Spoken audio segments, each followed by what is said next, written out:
الحمد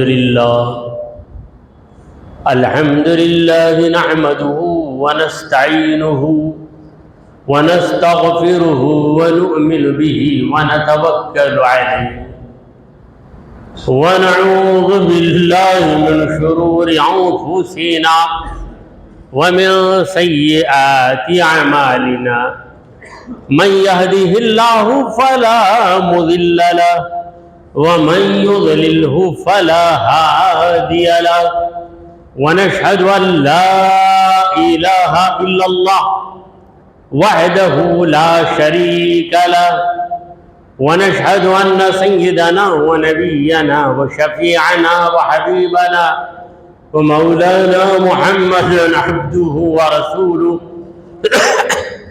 صلى الله تعالى عليه وآله وصحابه أجمعين وبارك وسلم أما بعد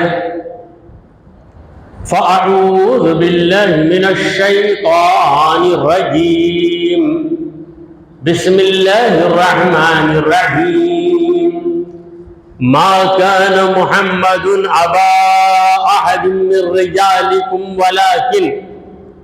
ولكن رسول الله وخاتم النبيين وكان الله بكل شيء عليما صدق الله مولانا العظيم. معزز حاضرین، السلام علیکم ورحمۃ اللہ وبرکاتہ. اللہ رب العزت جل وعلا کا ہم پر بے پناہ کرم ہے کہ اس نے ہمیں آقائے نامدار احمد مختار مدنی تاجدار دونوں جہاں کے سردار حضرت محمد مصطفیٰ رسول خدا صلی اللہ تعالی علیہ وآلہ وسلم کی بابرکت امت میں پیدا فرمایا. سامعین کرام، بیان شروع کرنے سے پہلے آپ تمام حضرات سے گزارش کروں گا کہ آپ سب مل کر پورے ادب و احترام کے ساتھ بارگاہ رسالت مآب صلی اللہ علیہ وآلہ وسلم میں درود پاک کا نذرانہ پیش کریں. پڑھیے درود شریف. اللہم صلی علی سیدنا محمد وعلی آل سیدنا محمد وبارک وسلم. سامعین کرام، آج کی اس محفل میں جس عنوان پر یا ٹاپک پر مجھے بیان کرنا ہے وہ ہے عقیدہ ختم نبوت. یہ بڑا اہم موضوع ہے. آج کل ایسے گمراہ لوگ نکلے ہیں جو یہ دعویٰ کر رہے ہیں کہ نعوذ باللہ نبی کریم صلی اللہ علیہ وآلہ وسلم کے بعد بھی نبوت باقی ہے. یہ جو احمدی جماعت یا قادیانی، ان لوگوں کا یہی دعویٰ ہے. یہ لوگ ختم نبوت کو نہیں مانتے اور تمام مسلمانوں کا یہ عقیدہ ہے کہ جو ختم نبوت کو تسلیم نہ کرے وہ مسلمان ہی نہیں. حضور اکرم صلی اللہ تعالی علیہ وآلہ وسلم کو ماننے کا مطلب یہ ہے کہ حضور کو تمام رسولوں میں افضل جانے اور تمام رسولوں میں آخر بھی جانے. میں نے قرآن مجید کی ایک آیت کریمہ آپ کے سامنے تلاوت کی ہے. اللہ تبارک و تعالی فرماتا ہے ما کان محمد ابا احد من رجالکم.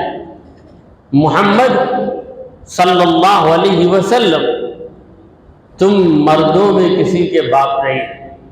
یعنی صحابہ کرام جو اس وقت موجود تھے کسی بھی صحابی کے حضور باپ نہیں، کوئی حضور کا بیٹا نہیں۔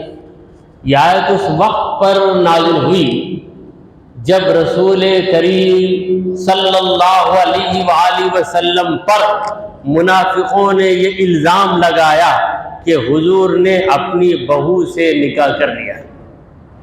زید بن حارثہ نے اپنی بیوی کو طلاق دے زینب کو، سرکار دو عالم صلی اللہ علیہ وسلم انہیں اپنے نکاح میں لے آتے ہیں۔ زید بن حارثہ حضور کے بیٹے نہیں ہیں، حضور کے لے پالک متبنہ، جسے ہم اڈاپٹڈ سن کہتے ہیں، متبنہ تھے، لے پالک تھے۔ جو لے پالک ہے وہ سگا بیٹا نہیں ہوتا، وراثت میں بھی اسے کچھ نہیں ملے گا اور اس کی بیوی بہو نہیں بن جاتی۔ تو جب یہ گھناؤنا الزام لگایا گیا تو خدا کی قدرت صبر نہیں کر سکی، فوراً یہ آیت اتری کہ جتنے بھی مرد ہیں، بھلے وہ زید بن حارثہ رہے یا کوئی بھی رہے، کوئی بھی محمد کا بیٹا نہیں۔ ما کان محمد ابا احد من رجالکم، تم مردوں میں محمد صلی اللہ علیہ وسلم کسی کے باپ نہیں ہیں۔ حضور کیا ہیں؟ اللہ فرما رہا ہے ولیکن رسول اللہ، مگر وہ اللہ کے رسول ہیں، وہ خاتم النبیین، تمام نبیوں کے بعد آنے والے۔ تو خاتم النبیین کا جو عقیدہ ہے، یہ عقیدہ قرآن کا پیش کردہ عقیدہ ہے۔ سرکار دو عالم صلی اللہ علیہ وآلہ وسلم کی نبوت پر ایمان لانا ہے تو نبوت پر ایمان لانے کے سلسلے میں ختم نبوت بھی اس کا ایک جزو لا ينفک ہے۔ کوئی ختم نبوت کو نہیں مانتا تو گویا وہ نبی کی نبوت کو ہی نہیں مانتا، جو ختم رسالت کو نہیں مانتا گویا وہ نبی کی رسالت کو ہی نہیں مانتا۔ بہرحال تمام صحابہ کا عقیدہ، تابعین کا عقیدہ اور آج تک کے مسلمانوں کا عقیدہ، قیامت تک آنے والے مومنوں کا عقیدہ، قرآنی عقیدہ یہ ہے کہ محمد مصطفیٰ صلی اللہ علیہ وآلہ وسلم اللہ کے آخری پیغمبر ہیں، آپ کے بعد کوئی پیغمبر آ ہی نہیں سکتا۔ یہ عقیدہ ہم نے جان لیا اور اسی پر آج گفتگو کرنا ہے۔ چلیے ایک حدیث آپ کے سامنے عرض کیے دیتا ہوں۔ اللہ کے پیارے نبی محمد عربی صلی اللہ تعالی علیہ وآلہ وسلم نے فرمایا کہ لا نبی بعدی، لا نبی بعدی، میرے بعد کوئی نبی نہیں۔ اللہ تبارک و تعالی نے میرے آنے کے بعد نبیوں کی آمد کا سلسلہ ہمیشہ ہمیشہ کے لیے بند کر دیا۔ اب نہ کوئی نئی شریعت اترنے والی ہے، نہ کوئی نئی کتاب اترنے والی ہے۔ قیامت تک وہی کتاب رہے گی جس کتاب کو لے کر محمد مصطفیٰ صلی اللہ تعالی علیہ وآلہ وسلم تشریف لائے، اور قیامت تک وہی شریعت رہے گی جس شریعت کو محمد مصطفیٰ صلی اللہ علیہ وآلہ وسلم نے پیش فرمایا۔ یہ 5 وقت کی نمازیں جو فرض ہیں، پہلے بھی 5 نمازیں فرض تھیں، آج بھی فرض ہیں، قیامت تک یہ 5 نمازیں ہی فرض رہیں گی، کوئی چھٹی نماز نہیں آئے گی، نہ کوئی چھٹی نماز آئے گی، نہ 5 نمازوں میں کسی نماز کو چھٹی ملے گی، نہ چھٹی آئے گی نہ چھٹی ملے گی، وہی 5 نمازیں قیامت تک۔ ماہ رمضان کے روزے سرکار دو عالم صلی اللہ علیہ وآلہ وسلم کے زمانے میں فرض ہو گئے، وہی رمضان کے روزے فرض رہیں گے، قیامت تک رمضان کے روزے ہی فرض رہیں گے، تبدیلی نہیں آ سکتی۔ چلو کسی سال شعبان کے روزے فرض ہو گئے، کسی سال رجب کے روزے فرض ہو گئے، ایسا ہرگز نہیں ہے، کیونکہ نبی آخری نبی ہے، آپ کی شریعت آخری شریعت ہے، آپ کا قانون آخری قانون ہے، آپ کا نظام آخری نظام ہے، آپ کا طریقہ عبادت کا یہ آخری طریقہ ہے، اس کے بعد کوئی نیا طریقہ نہیں لایا جا سکتا۔ یہ ہے ختم نبوت کا مطلب۔ حضور پرنور سید عالم صلی اللہ علیہ وسلم نے فرمایا کہ ختم بی النبیون، مجھ پر نبیوں کو ختم کر دیا گیا، اب کوئی نیا نبی نہیں آ سکتا۔ عیسیٰ علیہ السلام آئیں گے مگر وہ نئے نبی نہیں ہیں، وہ تو پرانے نبی ہیں۔ سرکار دو عالم صلی اللہ علیہ وآلہ وسلم کی آمد سے 600 برس پہلے حضرت عیسیٰ علیہ السلام تھے۔ عیسیٰ علیہ السلام کو آسمانوں پہ اٹھا لیا گیا، چوتھے آسمان میں، مگر معراج کی رات حضور سے دوسرے آسمان میں ملاقات کی۔ تو حضرت عیسیٰ علیہ السلام قیامت کے قریب اتریں گے اس دنیا میں، مگر وہ کسی کو اپنا کلمہ نہیں پڑھائیں گے، محمد صلی اللہ علیہ وسلم کا کلمہ ہی پڑھائیں گے، اپنے طریقے کی نماز نہیں سکھائیں گے۔ عیسوی شریعت میں جو طریقہ تھا نماز کا وہ طریقہ نہیں، بلکہ محمدی شریعت میں جو طریقہ ہے نماز کا اسی طریقے کے مطابق عیسیٰ علیہ السلام بھی نماز پڑھیں گے اور دوسروں کو بھی وہی طریقہ سکھائیں گے۔ حضرت عیسیٰ علیہ السلام کی شریعت میں 3 روزے ہر مہینے میں فرض تھے، جنہیں ایام 20 کے روزے کہتے ہیں، 13واں، 14واں، 15واں۔ عیسیٰ علیہ السلام آئیں گے تو اپنی شریعت کے روزوں کو چھوڑ دیں گے، کہیں گے وہ تو نفل روزے ہیں، فرض روزے وہی ہیں جو محمد مصطفیٰ صلی اللہ تعالی علیہ وآلہ وسلم کی شریعت میں فرض۔ تو عیسیٰ علیہ السلام یہ آخری نبی نہیں، کیونکہ حضور کے بعد نہیں آئے، حضور کے پہلے آئے۔ تو آخری وہ ہوتا ہے جس کے بعد کوئی آتا ہی نہیں۔ سرکار دو عالم صلی اللہ علیہ وسلم کے بعد کوئی نہیں آیا۔ حضور اکرم صلی اللہ علیہ وسلم نے فرمایا کہ میرے بعد 30 آدمی نبوت کا دعویٰ کریں گے، مگر وہ سب کے سب دجالون کذابون، دجال رہیں گے، کذاب رہیں گے۔ دجال کا معنی کیا ہے؟ دھوکہ دینے والا، دغا باز۔ کذاب کا معنی ہے جھوٹ بولنے والا، بہت زیادہ جھوٹ بولنے والا۔ تو جو بھی نبی کریم صلی اللہ علیہ وسلم کے بعد نبوت کا دعویٰ کرے گا وہ جھوٹا ہے، مفتری ہے، افترا کرنے والا، غلط بات بتانے والا، کیونکہ اللہ تبارک و تعالیٰ نے محمد رسول اللہ صلی اللہ علیہ وسلم کو آخری نبی بنایا۔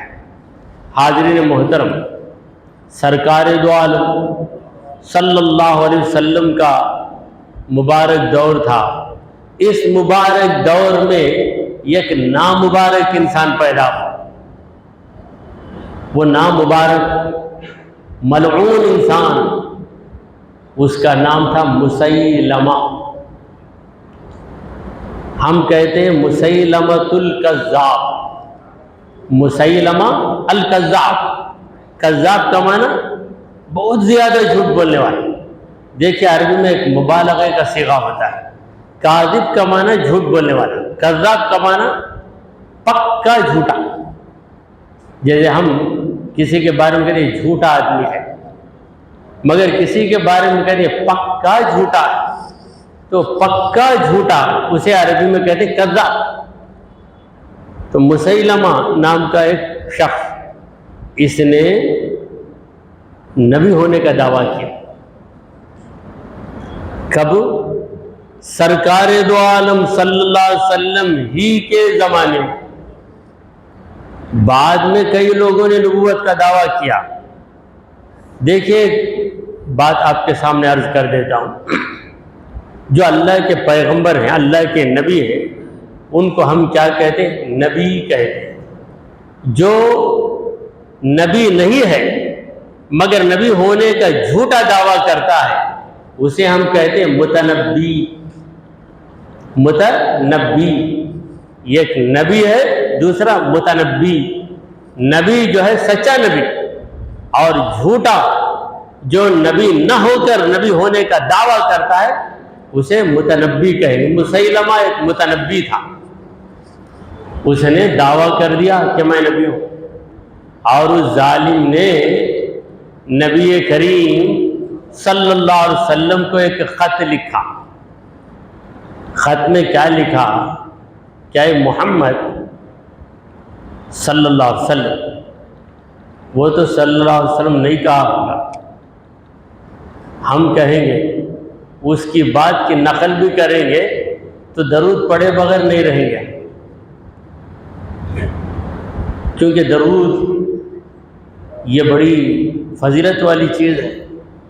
سرکار دو عالم صلی اللہ علیہ وسلم نے فرمایا، ابخل الناس من ذکرت عنده ولم يصلی علی، لوگوں میں سب سے بڑا بخیل وہ ہے جس کے سامنے میرا نام لیا گیا مگر وہ مجھ پہ درود بھی نہیں بھیجا۔ اس سے بڑا بخیل کیا ہے؟ نبی نے تو تمہیں سب کچھ دیا ہے، نبی کے لیے تم دینا چاہو تو تمہارے پاس کچھ نہیں ہے سوائے درود کے، اور وہ درود دے کر بھی تم مالا مال ہو جاتے ہو۔ یہ ایک درود بھیجو نبی پہ، اللہ 10 بار آپ پہ درود بھیج دیتا ہے۔ تو سامعین کرام، یہ جو مسیلمہ تھا نالائق، اس نے خط لکھا، اے محمد صلی اللہ علیہ وسلم، آپ خدا کے نبی ہیں، میں مانتا ہوں، میں خدا کا نبی ہوں، یہ بھی آپ مانو، یعنی ہم لوگ کمپرومائز کر لیں، نہ میں تمہارا انکار کروں گا نہ تم میرا انکار کرو۔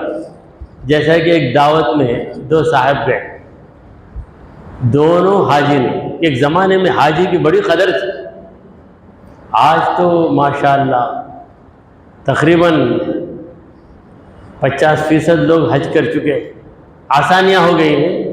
ایک دور تھا، خصوصاً میرے بچپن میں تو کوئی حج کو جاتے تو بڑا جشن ہو جاتا تھا، یہاں سے بامبے جائیں گے، پھر بامبے سے جانا ہے، حاجی صاحب محلے میں کوئی ایک آدمی رہے گا حاجی، تو دعوتوں میں حاجی صاحب کی بڑی قدر تھی، حاجی صاحب کا اسپیشل خیال کرتے تھے لوگ اس زمانے میں۔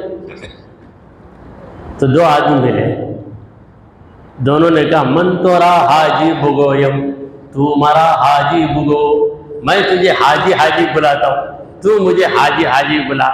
یہ صحیح بات ہے کہ میں بھی حاجی نہیں، تو بھی حاجی نہیں، مگر دعوت میں چلنا ہے، میں تجھے حاجی بولتا ہوں، حاجی صاحب آؤ، حاجی صاحب، تو بھی بولا بیٹھو حاجی صاحب، تو لوگ ہمارا اسپیشل خیال کریں، خصوصی خیال ہوگا ہمارا۔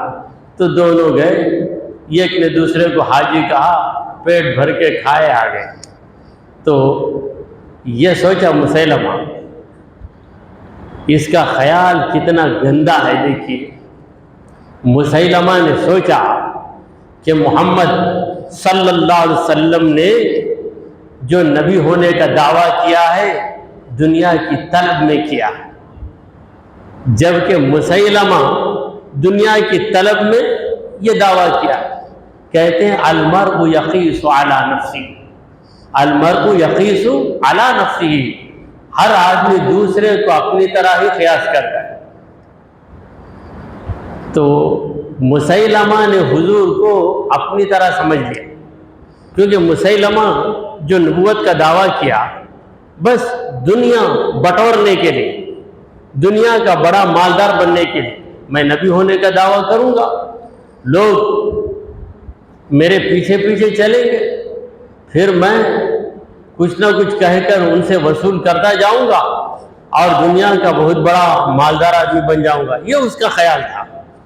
اور سرکار دو عالم صلی اللہ علیہ وسلم کے بارے میں بھی اس نے ایسا ہی تصور کیا، خط بھیجا حضور کو کہ آپ نبی ہیں، مجھے کوئی اعتراض نہیں، NOC پیش کر دیا، no objection on your prophethood, آپ کے نبی ہونے پہ مجھے آبجیکشن نہیں، آپ بھی جو ہے میرے نبی ہونے پر یہ اعتراض مت کیجئے، آدھی زمین آپ کی، آدھی زمین میری، نصف لک و نصف لی، آدھی زمین آپ کی، آدھی میری، عرب کی زمین، اس میں آدھی زمین آپ رکھ لیجئے، آدھی زمین میں رکھ لیتا ہوں، آپ بھی عائش کیجئے، میں بھی عائش کر رہا ہوں۔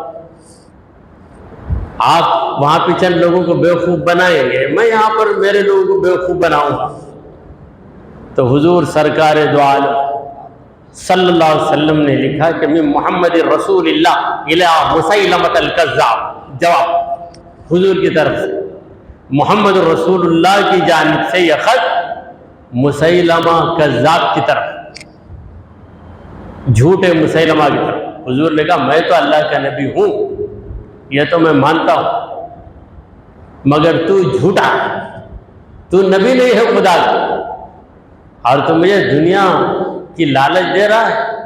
میں دنیا کے لیے نبوت کا دعویٰ نہیں کیا ہوں، بلکہ میں اس لیے نبوت کا دعویٰ کیا ہوں کیونکہ میرے خدا نے مجھے نبی بنایا، اور تو جھوٹا ہے میں جانتا ہوں، کیونکہ اس وقت روئے زمین پر میرے سوا کوئی نبی نہیں ہے، اور قیامت تک کوئی نبی آ نہیں سکتا۔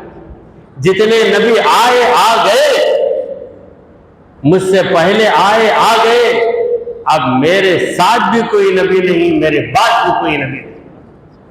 خط لکھ کر بھیج دیا مسیلمہ کو۔ تو مسیلمہ کی بھی ایک گروپ ہو گئی، برے لوگ جو غلط دعویٰ کرتے ہیں، بڑی آسانی سے لوگ ان کے دامے فریب میں آ جاتے ہیں۔ اس کی بھی ایک جماعت ہو گئی مسیلمہ کی، اور اس نے ایک عورت سے نکاح کیا، اس عورت کا نام سیجا۔ مسیلمہ ایک عورت سے نکاح کیا، اس عورت کا نام سیجا۔ اس عورت نے کہا شوہر سے تم نبی ہونے کا دعویٰ کرتے ہو، میں بھی نبی ہونے کا دعویٰ کر کے عورتوں کو میرے دامے فریب میں لاتی ہوں۔ تو اس نے بھی نبی ہونے کا دعویٰ کر دیا۔ تب یہاں پر کیا ہو گیا؟ دو نبی ہو گئے، ایک لیڈی نبی، ایک مرد نبی۔ تو مسیلمہ بھی نبی، اس کی بیوی بھی نبی۔ تو لوگ کام چلاتے رہے، یہاں تک کہ حضرت ابو بکر صدیق رضی اللہ تعالیٰ عنہ کا دور آیا، تو مسلمانوں میں اور مسیلمہ اس کے لوگوں میں جنگ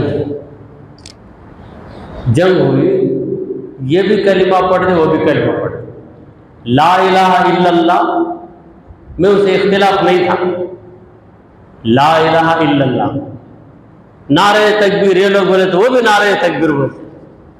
اب مسلمان کون ہے اور مسیلمہ کا آدمی کون ہے؟ یہ کیسے امتیاز ہے؟ تو صحابہ نے کہا کہ مسلمان ہونے کی علامت یہ ہے کہ مسلمان کہے گا واہ محمد واہ محمد، محمد کا نام ہم لیں گے، وہ لوگ نہیں لیں گے، وہ اللہ کا نام لے لیں گے، نبی کا نام نہیں لیں گے۔ لہذا مسلمانوں کی پہچان یہی تھی واہ محمد، کوئی کہتا تو صحابہ کو پتہ چل جاتا کہ ہمارا آدمی ہے۔ تو یہ جو مسیلمہ تھا، اس نے اپنی طرف سے چند آیتیں بھی بنائی، مذہب کا خیر، ان قریشن قوم لا یعدلون، اس کی آیت، بے شک قریش ایک ایسی قوم ہے جو انصاف نہیں کرتی۔ وہ لوگ کہتے ہیں کہ نبی صرف خاندان قریش میں ہے، جبکہ میں بھی نبی ہوں، تو ایسے غلط دعوے کرنے لگا۔ تو جو بھی سرکار دو عالم صلی اللہ علیہ وسلم کے بعد نبی ہونے کا دعویٰ کرے گا، وہ دجال ہے، وہ مکار ہے، وہ فریبی ہے۔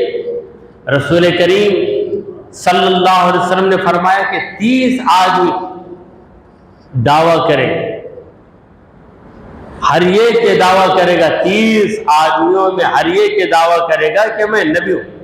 تو ان میں سب سے پہلا دعویٰ کرنے والا جھوٹا آدمی مسیلمہ، اور ہر زمانے میں جسے موقع ملتا وہ دعویٰ کرتا، اگر پھنس جاتا ہاتھ میں تو کہتا کہ میرا دماغ خراب ہو گیا اس لیے میں ایسی بات کر دیا۔ ہارون رشید کے زمانے میں، بادشاہ ہارون رشید کے زمانے میں ایک شخص نے دعویٰ کر دیا کہ میں نبی ہوں۔ کبھی کبھی لوگ پاگل بھی بن جاتے ہیں، پاگل بن گئے تو کہتا ہے میں ہی عیسیٰ ہوں۔ ایسے لوگوں کو بھی ہم نے دیکھا، خود کو عیسیٰ بتاتے ہیں، خود کو نبی بتاتے ہیں۔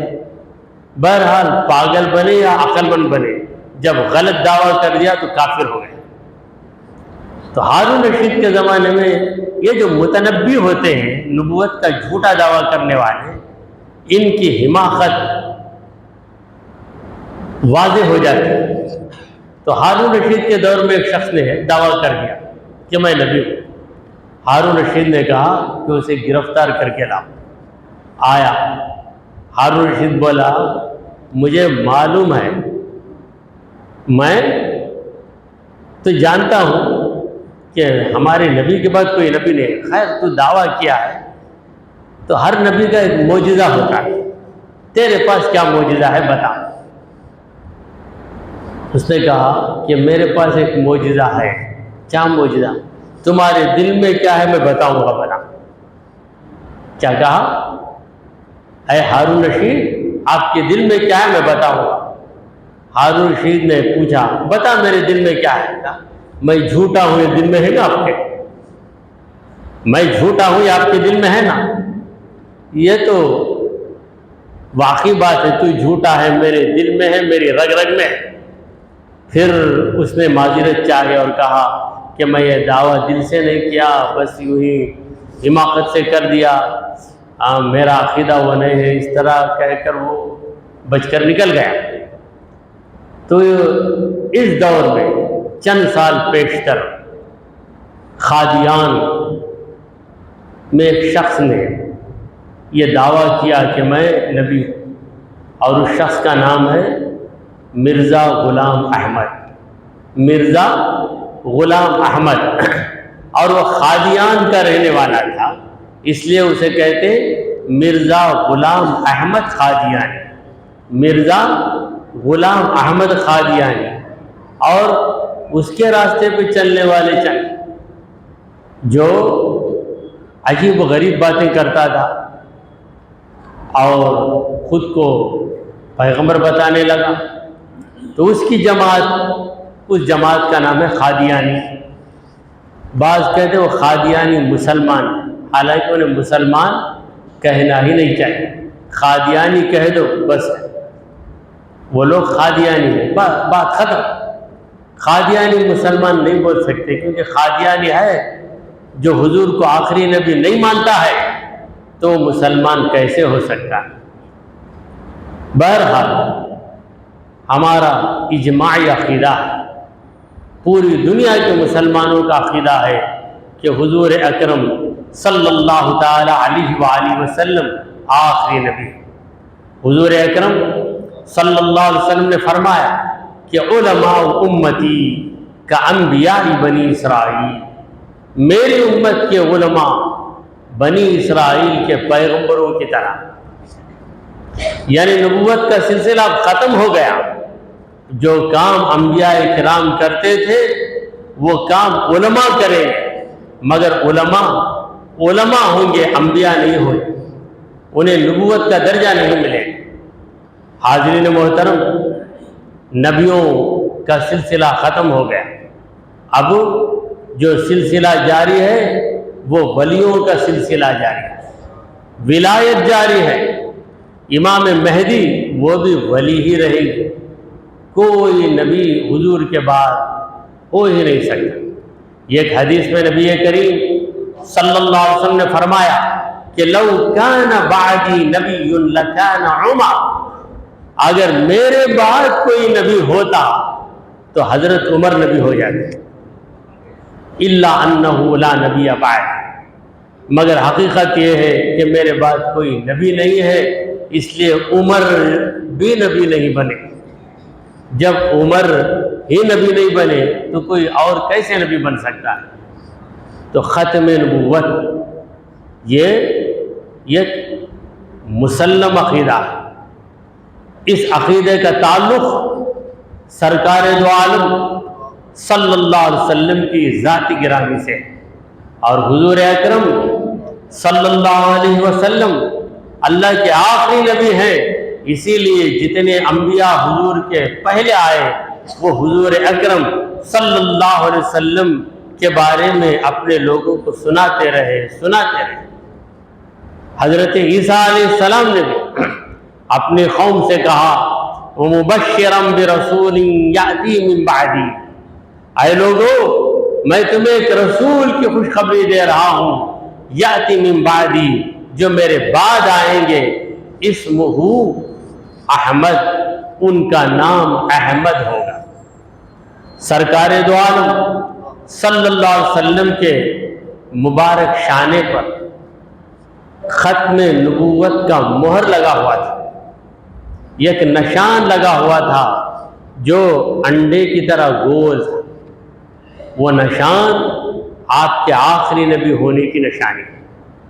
اہل کتاب جو نبی کریم صلی اللہ علیہ وسلم کو آزمانے کے لیے آتے، وہ حضور کے ختم نبوت کے اس نشان کو دیکھ کر کہتے کہ واقعی اللہ کے آخری نبی۔ ایک روایت میں ہے، اس روایت کو ابن ہشام نے روایت کیا ہے کہ جب سرکار دو عالم صلی اللہ علیہ وسلم مکے میں پیدا ہوئے تو ایک یہودی مکے میں آئے۔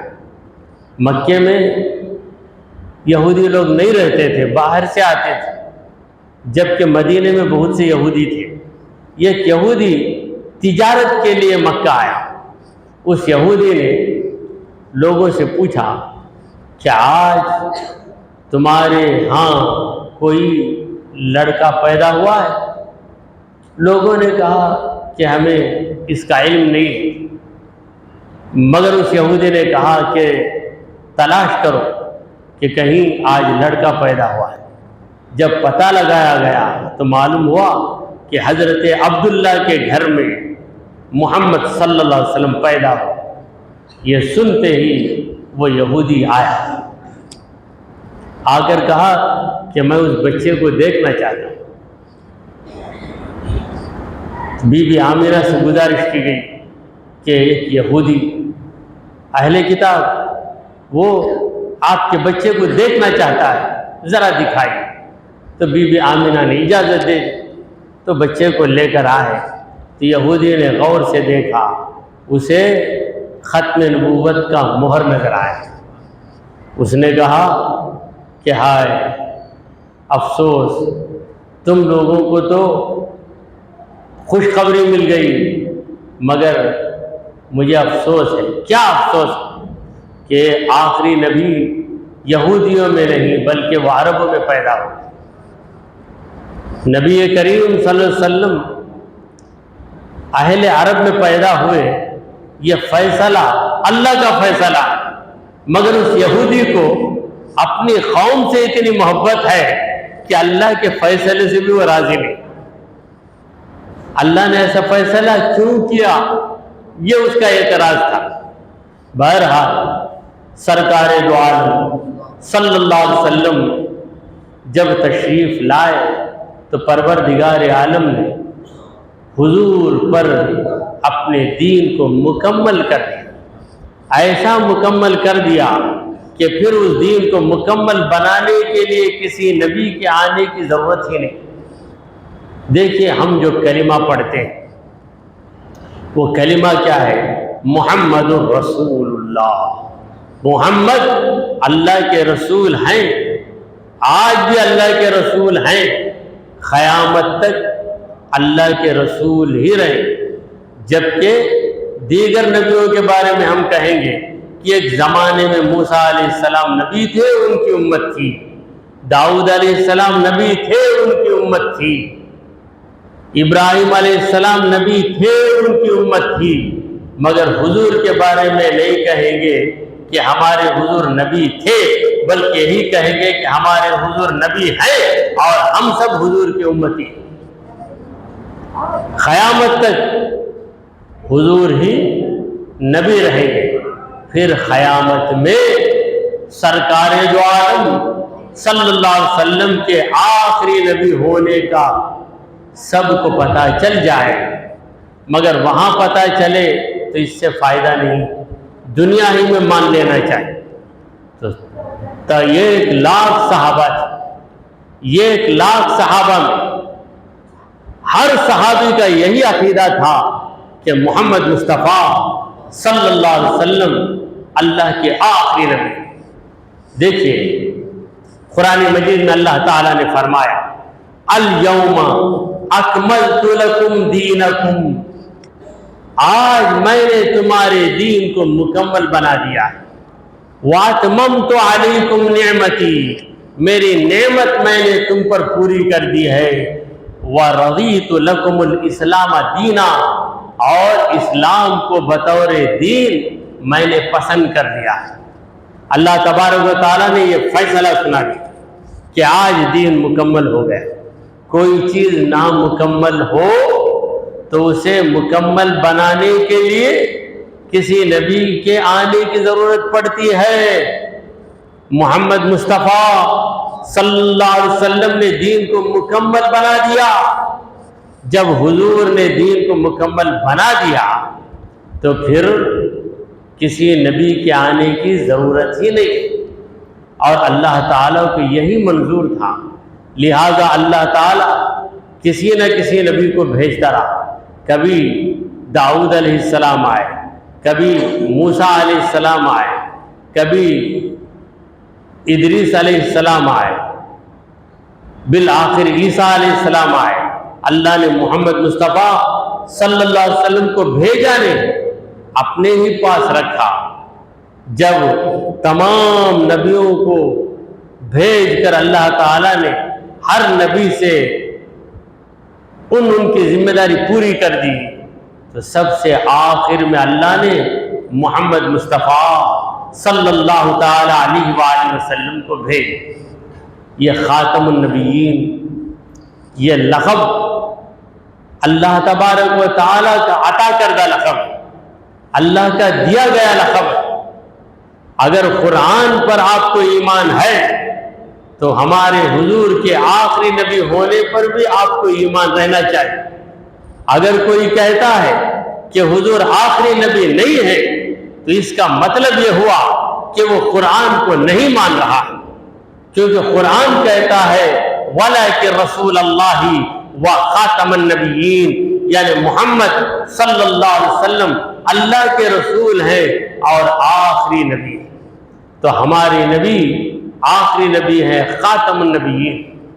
سامعین کرام، ہمارا دین، ہمارا قرآن آج بھی وہی ہے جو 1400 برس پہلے رہا۔ پہلے کی جو کتابیں تھیں وہ منسوخ ہو گئی، توریت منسوخ ہو گئی، انجیل منسوخ ہو گئی۔ اب توریت پر ہم عمل نہیں کر سکتے، حالانکہ توریت اللہ کی کتاب ہے۔ انجیل پر ہم عمل نہیں کر سکتے، حالانکہ انجیل اللہ کی کتاب ہے، مگر قرآن مجید پر ہم عمل کریں گے۔ قیامت تک آنے والے مسلمان عمل کریں گے، کیونکہ قرآن منسوخ ہونے والا نہیں ہے۔ یہ حکم کب منسوخ ہوتا ہے؟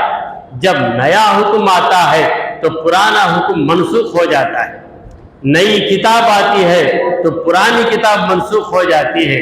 انجیل کے آنے کے بعد توریت منسوخ ہو گئی، قرآن کے آنے کے بعد انجیل منسوخ ہو گئی، مگر قرآن منسوخ نہیں ہوگا، اس لیے کہ قرآن آخری کتاب۔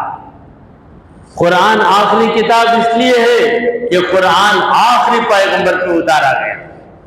تو دین کے جتنے احکام ہیں ان حکموں کے اندر ترمیم جسے ہم انگریزی میں کہتے ہیں امینڈمنٹ، یعنی تبدیلی لے آنا، کسی حکم کو اس سے بہتر بنا۔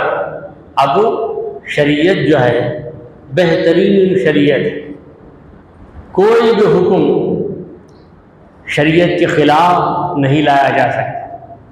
اللہ کے رسول صلی اللہ علیہ وسلم نے کہہ دیا کہ ایک مرد زیادہ سے زیادہ بیک وقت 4 بیویاں ہی رکھ سکتا ہے، بس شریعت کا یہی حکم رہے۔ ایسا نہیں کہ اتنے سال گزر گئے، ہم 2024 میں آ گئے، چلو ذرا اس میں ذرا اضافہ کر لیں گے، کوئی زیادہ مالدار ہو گیا اور روزانہ 10 ملکوں میں پھر رہا ہے، اس کے لیے 4 کے بجائے 6 بیویوں کی اجازت دے، کیا ایسا ہو سکتا ہے؟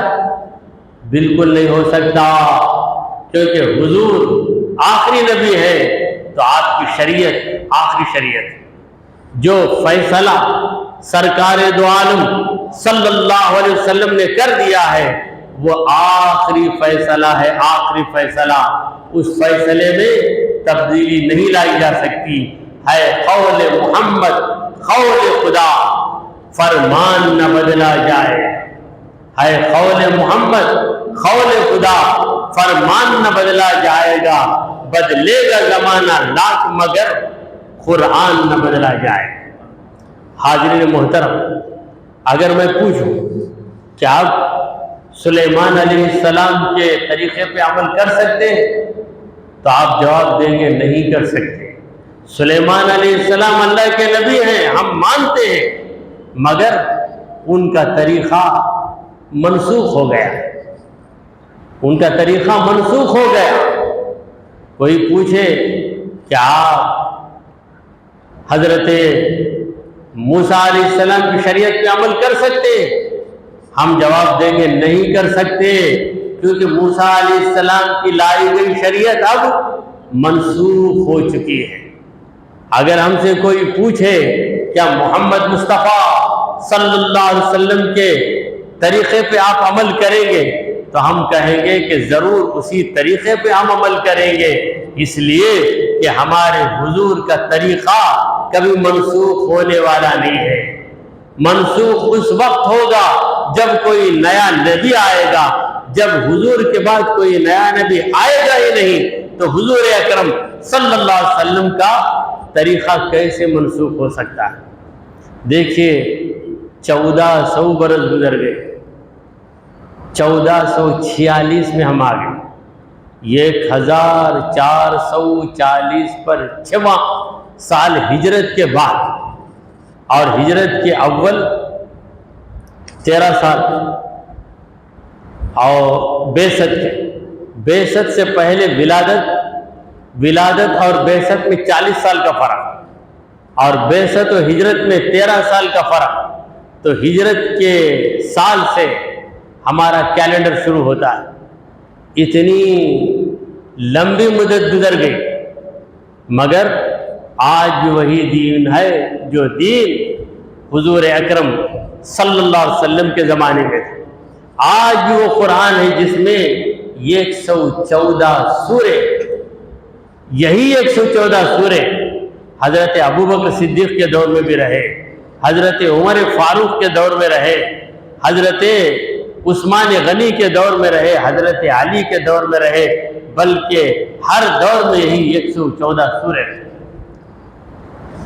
اسلام کے دشمن یہ کوشش کرتے ہیں کہ قرآن میں رد و بدل کر دیں یا شریعت میں رد و بدل کر دیں، مگر یاد رکھیے ان کی یہ کوششیں ناکام ہو جائیں، کیونکہ قرآن کی حفاظت کی ذمہ داری اللہ نے لی، اگلی کتابوں کی حفاظت کا ذمہ اللہ نے نہیں لیا۔ اللہ نے یہ نہیں کہا کہ میں توریت کی حفاظت کروں گا، کیونکہ توریت اگر مٹ جائے بھی تو کوئی غم نہیں، توریت کے بعد نئی کتاب اترنے والی ہے، لہذا توریت کی حفاظت کا ذمہ اللہ نے نہیں لیا، انجیل کی حفاظت کا ذمہ اللہ نے نہیں لیا، کیونکہ انجیل میں رد و بدل ہو جائے تو کوئی فرق نہیں پڑتا، کیونکہ انجیل کے بعد ایک نئی کتاب اترنے والی ہے قرآن مجید۔ مگر جب قرآن کی بات آئی تو اللہ نے کہا کہ اِنَّا نَحْنُ نَزَّلْنَا الذِّكْرَ وَإِنَّا لَهُ لَحَافِظُونَ، بے شک اس قرآن کو ہم نے اتارا اور یقیناً ہم ہی اس قرآن کی حفاظت کرنے والے، کیونکہ قرآن بدل نہیں سکتا، قرآن بدل نہیں سکتا۔ اگر قرآن بدل جائے تو کیا کوئی نئی کتاب آئے گی؟ نئی کتاب آنے والی نہیں، کیونکہ کتاب پیغمبر پر ہی اترتی ہے۔ ہمارے نبی کریم صلی اللہ علیہ وسلم آخری پیغمبر ہیں، آپ پر کتاب اتر گئی اور وہ کتاب بھی آخری کتاب۔ سامعین کرام، دین میں تبدیلی نہیں لائی جا سکتی، آج بھی وہی دین رہے گا جو دین 1400 برس پہلے تھا۔ اسی لیے نبی کریم صلی اللہ علیہ وسلم نے بدعت سے منع کیا۔ بدعت کا معنی کیا ہے؟ دین میں ایسی چیز ایجاد کرنا جو دین میں ہے نہیں، جو دین میں نہیں ہے۔ سرکار دو عالم صلی اللہ علیہ وسلم نے فرمایا کہ کل بدعت ضلالہ، ہر بدعت گمراہی ہے، وکل ضلالۃ فی النار، ہر گمراہی آگ میں لے جانے والی۔ ہمارے نبی کریم صلی اللہ علیہ وسلم نے قاعدے بتا دی، ان قاعدوں کی روشنی میں صحابہ کرام نے ہمیں دین سمجھایا، پھر صحابہ کرام کی تعلیمات کی روشنی میں ہمارے اماموں نے ہمارے لیے مسائل کو ترتیب دے دیا۔ امام ابو حنیفہ نے مسائل کو ترتیب دے کر مسائل کا جو مجموعہ ہمارے سامنے پیش کر دیا، اس کا نام ہے فقہ حنفی۔ اور فقہ حنفی کو فالو کرنے والے، فقہ حنفی پہ عمل کرنے والے حنفی مسلمان۔ امام شافعی رحمۃ اللہ علیہ نے قرآن و حدیث سے مسائل کو نچوڑ کر جو طریقہ ہمارے سامنے رکھا وہ فقہ شافعی ہے، اور فقہ شافعی پہ عمل کرنے والے شافعی مسلمان۔ اسی طرح مالکی مسلمان ہیں، حنبلی مسلمان۔ امام 4 ہیں، مگر چاروں اماموں نے قرآن اور حدیث ہی کو پیش کیا، وہی قرآن وہی حدیث۔ سرکار دو عالم صلی اللہ علیہ وسلم کی مبارک باتیں احادیث کہلاتی ہیں، اور حضور کی حدیث کا درجہ قرآن مجید کے بعد۔ قرآن سے مسائل نکالے جاتے ہیں، حدیثوں سے مسائل نکالے جاتے ہیں۔ اب کسی نئے پیغمبر کو آ کر ہماری رہبری کرنے کی ضرورت نہیں ہے۔ عیسیٰ علیہ السلام ایک نئے رہبر بن کر نہیں آئیں گے، بلکہ تعلیمات مصطفیٰ کو پیش کرنے والے بن کر آئیں۔ سرکار دو عالم صلی اللہ علیہ وسلم نے جس چیز کو حلال کہہ دیا، قیامت تک وہ چیز حلال ہی رہے گی، اور جس چیز کو نبی کریم صلی اللہ علیہ وسلم نے حرام کہہ دیا، قیامت تک وہ چیز حرام ہی رہے گی۔ حضور کی شریعت میں جو چیز حرام ہو گئی، ایک زمانے کے گزرنے کے بعد اس میں تبدیلی نہیں لائی جا سکتی، کیونکہ تبدیلی کب آئے؟ تبدیلی اسی وقت آ سکتی ہے جب تبدیلی لانے والا کوئی پیغمبر آئے۔ ہمارے نبی کریم صلی اللہ علیہ وسلم آخری پیغمبر، تب تبدیلی کا کسی کو ذرہ برابر اختیار نہیں۔ حضرت عمر بن خطاب رضی اللہ عنہ کا زمانہ تھا۔ حضرت عمر رضی اللہ عنہ کے ذہن میں ایک بات آئی کہ عورتیں بہت زیادہ مہر پوچھ رہی ہیں، مہر زیادہ پوچھ رہی ہیں۔ اگر پابندی لگا دوں، اگر میں پابندی لگا دوں تو پھر اس سے بہت سے مسلمانوں کو فائدہ ہو جائے گا۔ اس لیے ممبر پہ کھڑے ہوئے اور خطبے میں کہا کہ میں مہر پہ پابندی لگا دوں، یعنی اتنا ہی مہر لینا، بس 10,000 تک لینا، اس سے بڑھ کر نہیں لینا۔ تو اس مجمع میں ایک بوڑھی عورت تھی، اس بوڑھی عورت نے کھڑے ہو کر کہا کہ اے عمر، قرآن اللہ کی آخری کتاب ہے، قرآن میں اللہ تعالیٰ فرماتا ہے وَآتَيْتُمْ عِدَاهُنَّ قِنْطَارًا، اگر تم ڈھیر سارا سونا چاندی مہر میں دے دو تو اسے واپس نہیں لے سکتے۔ اللہ تعالیٰ نے کوئی قید نہیں لگائی، اللہ نے کوئی لمٹ مقرر نہیں کی۔ اللہ کی کتاب قرآن آخری کتاب ہے، آپ کون ہوتے اس میں قید لگانے والے؟ حق بات سن کر حضرت عمر تھے، ان کی زبان پہ حق جاری ہوتا تھا، حق کہتے بھی تھے، حق کو مانتے بھی تھے۔ بعض لوگ حق کہیں لیکن دوسرے سے حق کو قبول نہیں کریں۔ میں جو بولتا ہوں حق، صحیح بولا بھی تو صحیح، میں غلط بولا بھی تو صحیح۔ بعض لوگوں کا مزاج ہوتا ہے، صحیح بول دیں گے صحیح، غلط بول دیا بھائی غلط، میں بولا کیا، میں بولا تو صحیح۔ یہ مزاج نہیں تھا حضرت عمر کا۔ حضرت عمر رضی اللہ عنہ نے کہا کہ اصابت امرات واخطا عمر، یہ عورت صحیح بات بتائی، عمر سے غلطی ہو گئی۔ بڑے مجمع میں کہہ دیا عمر سے غلطی ہو گئی، کیونکہ قرآن کا حکم ناقابل تبدیل ہے۔ قرآن کے حکم میں تبدیلی نہیں لائی جا سکتی۔ جب قرآن نے تحدید نہیں لگائی تو میں کون ہوتا ہوں حد لگانے والا؟ لہذا اس عورت نے جو کہا وہ سچ کہا، پھر کہا کہ ہی افقہ منی، یہ دین کو مجھ سے زیادہ جانتی ہے۔ تو قرآن کا کوئی بھی حکم اٹل حکم ہے، آخری حکم ہے، اس حکم میں کسی قسم کی تبدیلی نہیں لائی جا سکتی۔ دیکھیں حج کا مہینہ، حج کا مہینہ حج کے مہینے نہیں ہوگا، ذوالحجہ کی 9 تاریخ کو ہی آپ میدان عرفات میں جائیں۔ کوئی یہ نہیں کہہ سکتا کہ اس سال طوفان آ گیا ہے لہذا یوم عرفہ کو ذرا ہٹا کر رکھ دیں گے۔ کیا ہٹا کر رکھ سکتے؟ ہرگز نہیں ہٹا سکتے۔ اسی دن سارے مسلمان اسی دن میدان عرفات میں جمع ہوں، نہ ایک دن پہلے میدان عرفات میں آ سکتے ہیں، نہ ایک دن بعد آ سکتے ہیں۔ اگر آئیں گے بھی تو ان کا وہ آنا وقوف عرفہ میں شامل نہیں ہوگا۔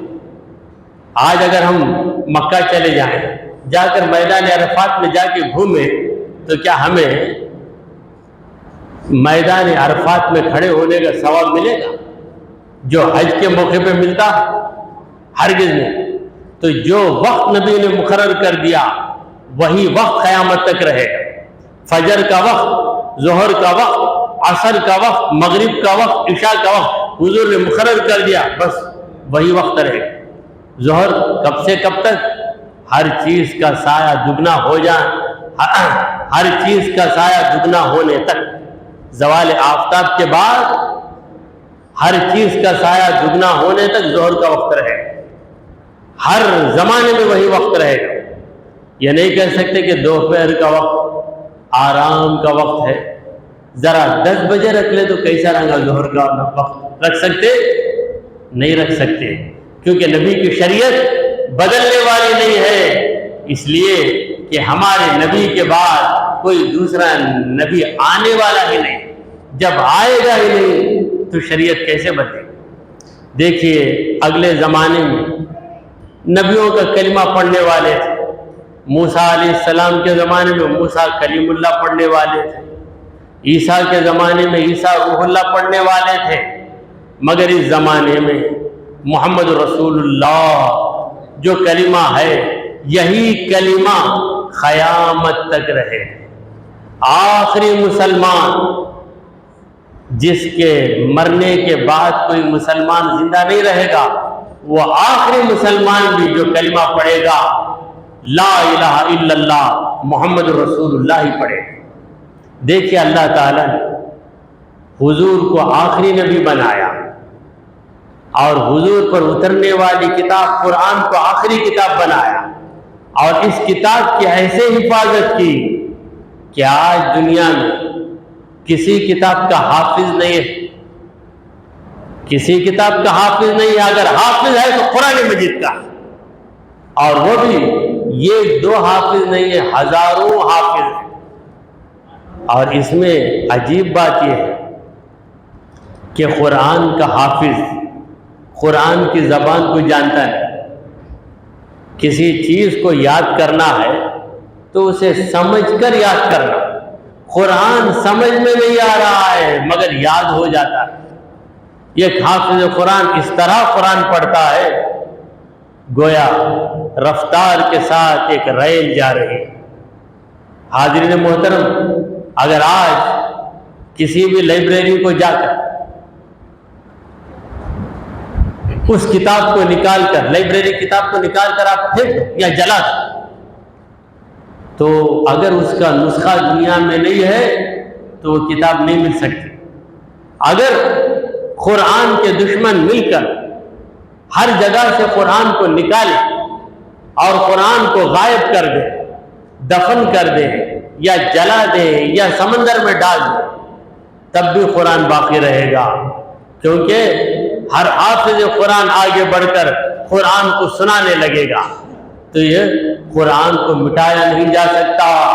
قرآن آخری کتاب ہے، اور قرآن جس پیغمبر پہ اتری محمد صلی اللہ علیہ وسلم آخری نبی ہے، لہذا ہمارا عقیدہ ختم نبوت کا عقیدہ ہے، اور جو ختم نبوت کے عقیدے کا انکار کرے ہم اسے مسلمان ہی نہیں مانتے۔ اللہ تبارک و تعالی ہماری اس محفل کو قبولیت کا درجہ عطا فرمائے، آمین۔ وآخر دعوانا ان الحمد للہ رب العالمین۔